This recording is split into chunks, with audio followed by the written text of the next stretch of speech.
Hi guys, welcome to our new channel. Please make sure to keep subtitles on. So let's start.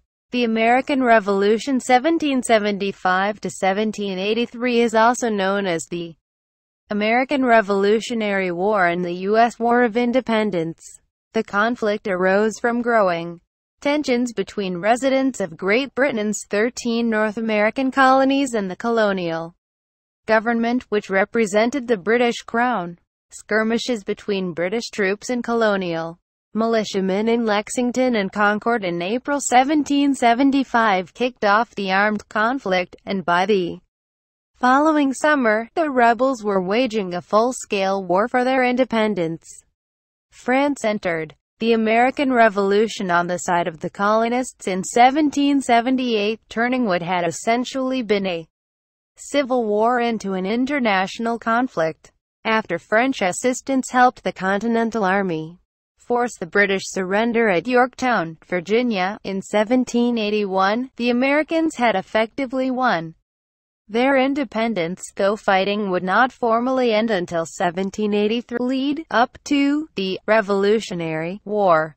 For more than a decade before the outbreak of the American Revolution in 1775, tensions had been building between colonists and the British authorities. Attempts by the British government to raise revenue by taxing the colonies, notably the Stamp Act of 1765, the Townshend Tariffs of 1767, and the Tea Act of 1773, met with heated protest among many colonists, who resented their lack of representation in Parliament and demanded the same rights as other British subjects.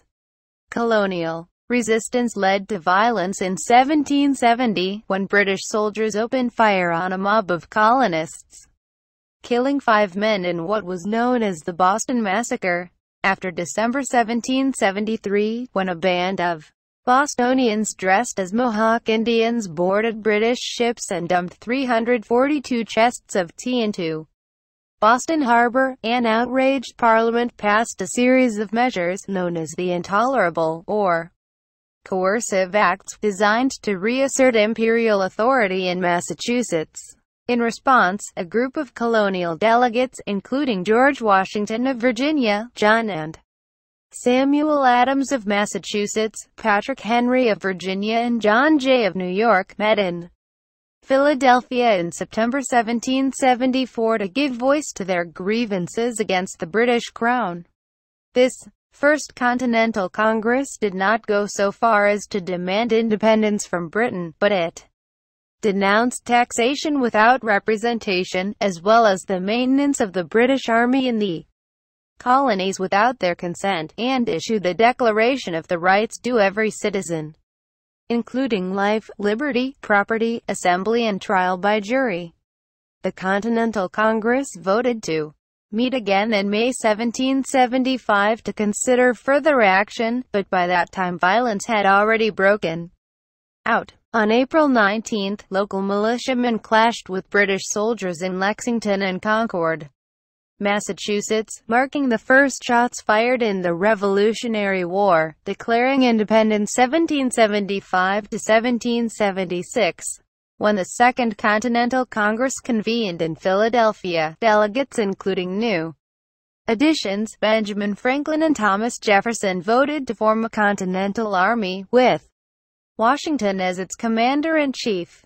On June 17, in the Revolution's first major battle, colonial forces inflicted heavy casualties on the British regiment of General William Howe at Breed's Hill in Boston. The engagement, known as the Battle of Bunker Hill, ended in British victory but lent encouragement to the revolutionary cause. Throughout that fall and winter, Washington's forces struggled to keep the British contained in Boston, but artillery captured at Fort Ticonderoga in New York helped shift the balance of that struggle in late winter. The British evacuated the city in March 1776, with Howe and his men retreating to Canada to prepare a major invasion of New York. By June 1776, with the Revolutionary War in full swing, a growing majority of the colonists had come to favor independence from Britain. On July 4, the Continental Congress voted to adopt the Declaration of Independence, drafted by a five-man committee including Franklin and John Adams, but written mainly by Jefferson. That same month, determined to crush the rebellion, the British government sent a large fleet, along with more than 34,000 troops, to New York. In August, Howe's redcoats routed the Continental Army on Long Island. Washington was forced to evacuate his troops from New York City by September.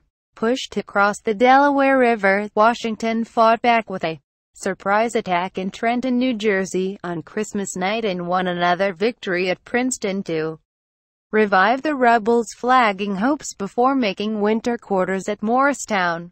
Saratoga, Revolutionary War turning point 1777 to 1778. British strategy in 1777 involved two main prongs of attack, aimed at separating New England, where the rebellion enjoyed the most popular support from the other colonies. To that end, General John Burgoyne's army aimed to march south from Canada, toward a planned meeting with Howe's forces on the Hudson River. Burgoyne's men dealt a devastating loss to the Americans in July by retaking Fort Ticonderoga, while Howe decided to move his troops southward from New York to confront Washington's army near the Chesapeake Bay. The British defeated the Americans at Brandywine Creek, Pennsylvania, on September 11 and entered Philadelphia on September 25. Washington rebounded to strike Germantown in early October before withdrawing to winter quarters near Valley Forge. Howe's move had left Burgoyne's army exposed near Saratoga, New York, and the British suffered the consequences of this on September 19, when an American force under General Horatio Gates defeated them at Freeman's Farm, known as the First Battle of Saratoga. After suffering another defeat on October 7 at Bemis Heights, the Second Battle of Saratoga, Burgoyne surrendered his remaining forces on October 17. The American victory Saratoga would prove to be a turning point of the American Revolution, as it prompted France, which had been secretly aiding the rebels since 1776, to enter the war openly on the American side, though it would not formally declare war on Great Britain until June 1778. The American Revolution, which had begun as a civil conflict between Britain and its colonies, had become a world war. Stalemate in the North, battle in the South 1778 to 1781. During the long, thick, hard winter at Valley Forge, Washington's troops benefited from the training and discipline of the Prussian military officer Baron Friedrich von Steuben, sent by the French, and the leadership of the French aristocrat Marquis de Lafayette. On June 28, 1778, as British forces under Sir Henry Clinton, who had replaced Howe as supreme commander, attempted to withdraw from Philadelphia to New York, Washington's army attacked them near Monmouth, New Jersey. The battle effectively ended in a draw, as the Americans held their ground, but Clinton was able to get his army and supplies safely to New York. On July 8, a French fleet commanded by the Comte d'Estaing arrived off the Atlantic coast, ready to do battle with the British. A joint attack on the British at Newport, Rhode Island, in late July failed, and for the most part the war settled into a stalemate phase in the north. The Americans suffered a number of setbacks from 1779 to 1781, including the defection of General Benedict Arnold to the British and the first serious mutinies within the Continental Army. In the South, the British occupied Georgia by early 1779 and captured Charleston, South Carolina in May 1780. British forces under Lord Charles Cornwallis then began an offensive in the region, crushing Gates' American troops at Camden in mid-August, though the Americans scored a victory over Loyalist forces at Kings Mountain in early October. Nathanael Greene replaced Gates as the American commander in the South that December. under Greene's command, General Daniel Morgan scored a victory against a British force led by Colonel Banastre Tarleton at Cowpens, South Carolina, on January 17, 1781. Revolutionary War draws to a close 1781 to 1783. By the fall of 1781, Greene's American forces had managed to force Cornwallis and his men to withdraw to Virginia's Yorktown Peninsula, near where the York River empties into Chesapeake Bay, supported by a French army commanded by General Jean-Baptiste de Rochambeau. Washington moved against Yorktown with a total of around 14,000 soldiers, while a fleet of 36 French warships offshore prevented British reinforcement or evacuation. Trapped and overpowered, Cornwallis was forced to surrender his entire army on October 19. Claiming illness, the British general sent his deputy, Charles O'Hara, to surrender. After O'Hara approached Rochambeau to surrender his sword, the Frenchman deferred to Washington. Washington gave the nod to his own deputy, Benjamin Lincoln, who accepted it. Though the movement for American independence effectively triumphed at Yorktown, contemporary observers did not see that as the decisive victory yet.